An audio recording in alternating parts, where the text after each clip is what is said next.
आकर्षित लैंडमार्क, सपनों का घर जैसा आप चाहते हैं हम बनाते हैं। 1, 2 एवं 3 BHK ready position flat. Call 9827321321। Mungeli के मतकू द्वीप पर आरएसएस का घोष शिविर शुरू हो चुका है, जिसमें संघ प्रमुख मोहन भागवत मंच पर हैं, संबोधित कर रहे हैं।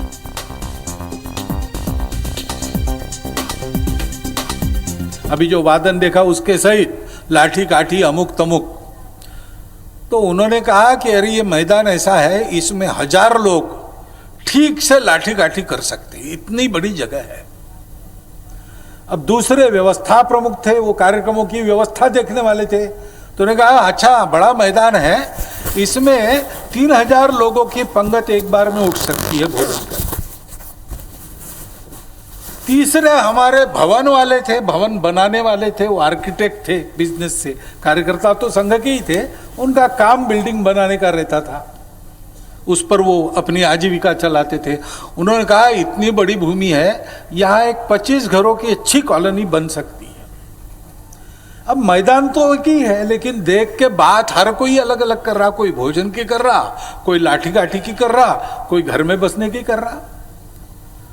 तो मैदान तो नहीं बदला ना, हर एक की जैसी बुद्धि जाकी रहे, भावना जैसी, प्रभु मुहूर्त तीन देखी तैसी। और इसलिए हमारे लोग दूर दूर तक गए, मेक्सिको से साइबेरिया तक, सर्वत्र हमारे पूर्वजों का संचार हुआ है, ये इतिहास है। लेकिन कहीं पर हमने किसी को बदला नहीं, जो उसका था उसी के पास रहने दिया। हमने उसको ज्ञान दिया, गणित दिया, आयुर्वेद दिया, विज्ञान दिया, सभ्यता सिखाई, और परिणाम हम देखते हैं कि आज भी अगर भारत का व्यक्ति ऐसे देशों में जाता है तो वहां के लोग केवल हम भारत के हैं इसलिए हमारे साथ आदर पूर्वक व्यवहार करते हैं, क्योंकि उनको स्मरण में है कि कभी न कभी अपने लड़खड़ाए देश को इन लोगों ने आकर संवारा था, हमारा राज्य नहीं लिया, हमारी पूजा हरण करके नहीं ले गए, अपनी पूजा हम पर थोपी नहीं लोभ लालच जबरदस्ती से, बल्कि हमको जैसे थे उससे अच्छा किया, और श्रेय भी लेते नहीं।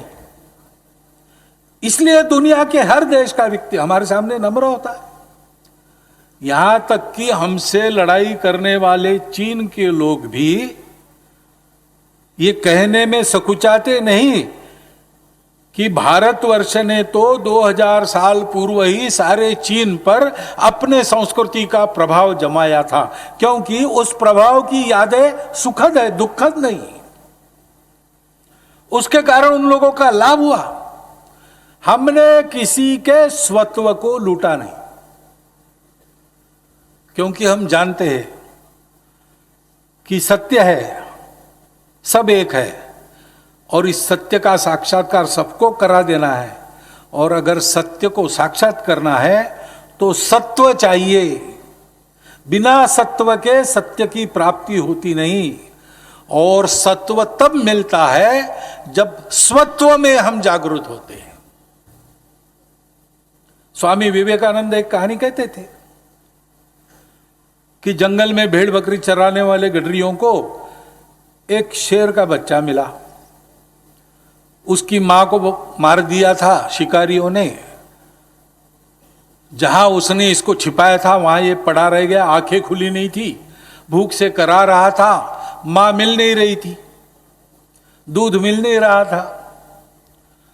तो गडरियों को दया आई, उसको उठा कर ले गए, अपने बकरियों के बाड़े में उसको रख दिया, दूध पिलाने लगे, बकरियों का ही दूध पिलाने लगे।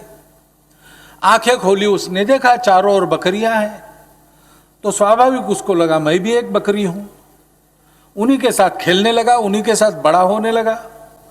फिर उसको यह भी समझ में आया कि बकरियों की रखवाली करने वाले गडरिये होते हैं, और रखवाली करने वाले के अनुशासन को तोड़ने लगी बकरियां तो फिर लाठी पड़ती है, उनकी एक लाठी भी होती है, उसको डर के रहना होता है, और आपस में ठेला ठेली करना, यही अपना स्वभाव है।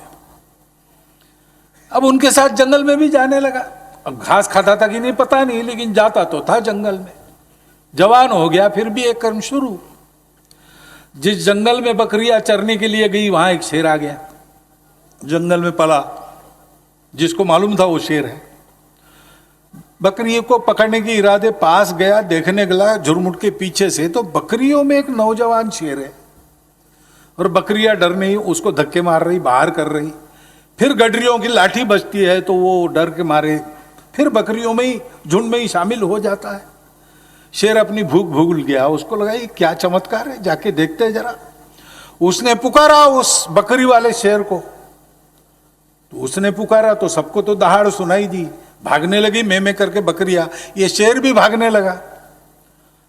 तो जंगल वाले शेर ने झपट्टा मार के उसी का कान पकड़ा तो वो थर थर कांपने लगा, गिड़गिड़ाने लगा, महाराज जी छोड़ दीजिए, ये तो इन बकरियों के साथ मैं आ गया, मुझे मालूम नहीं था, मैं बहुत गरीब हूं, मेरे तो माँ बाप का भी पता नहीं है, एक बार मुझ पर दया कीजिए। तो शेर को ध्यान में आ गया कि ये तो शेर है, ये भी भूल गया है। तो उसने कहा भाई तुम ऐसा क्यों कर रहे हो, तुम हमला करो मुझ पर, मुझे जख्मी करो, मुझे यहां से भगा दो। तो फिर वो कहने लगा नहीं नहीं महाराज ये जरूरत मैं करूंगा, क्यों करूंगा, ऐसा दुष्ट मैं नहीं हूं, ऐसा गंवार मैं नहीं हूं, मैं जानता हूं आपका सामर्थ्य, आप मुझे छोड़ दीजिए, दया कर दीजिए। तो उसको ध्यान में आया कि तो सब कुछ भूल गया है। तो खींचते खींचते उसको एक तालाब के पास ले गया और तालाब के पानी में दिखाया, देख तेरा प्रतिबिंब क्या है, तू कौन है। तो उसने देखा तो फिर पहली बार रूप देखता है, तो रूप तो अपना शेर से मिलता है। तो पूछा उसने क्या महाराज मैं दिख तो रहा हूं आपके जैसा, बकरियों से कतई नहीं मिलता हूं, वैसे ही पीला रंग, उस पर काले पट्टे हैं, मूछे है, लाल लाल आंखें हैं, नाखून दांत सब कुछ, क्या मैं शेर हूं। तो शेर ने कहा भैया तुम कम से कम दहाड़ तो लगाओ, दहाड़ लगाओगे कम से कम तो ही शेर होगे ना, मैं करते रहोगे, बकरियों के धक्के खाते रहोगे तो कौन शेर कहेगा तुमको। तो उसने दहाड़ लगा के देखी, शेर था इसलिए दहाड़ लगाना आ गया। अब जब उसकी पहली दहाड़ लगी उसके बाद उस जंगल में गडरिये नहीं आए, उनकी लाठी नहीं आई, बकरियां भी नहीं आई, उनके कुत्ते भी नहीं आए, क्योंकि वो जानते थे कि इस जंगल में जो शेर रहता है वो अब जान गया है कि वो शेर है। आखिर गुणों का विकास कैसे होता है, अपने आप को पहचानो, हम कौन है। हम उस सत्य को जानने वाले ऋषियों के वंशज है, हम संपूर्ण दुनिया को अपना कुटुंब मानने वाले लोग हैं। हमको सारी दुनिया को उस सत्य को देना है अपने व्यवहार से।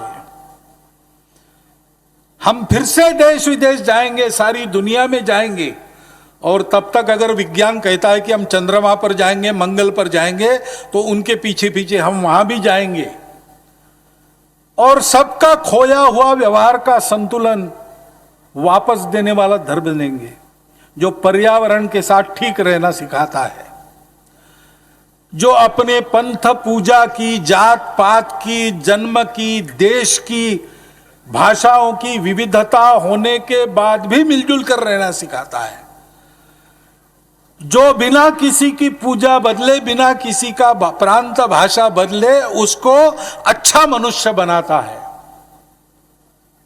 जो सबको अपना मानता है, किसी को पराया नहीं मानता, यहां तक कि उसको न मानने वाले को भी वो पराया नहीं मानता।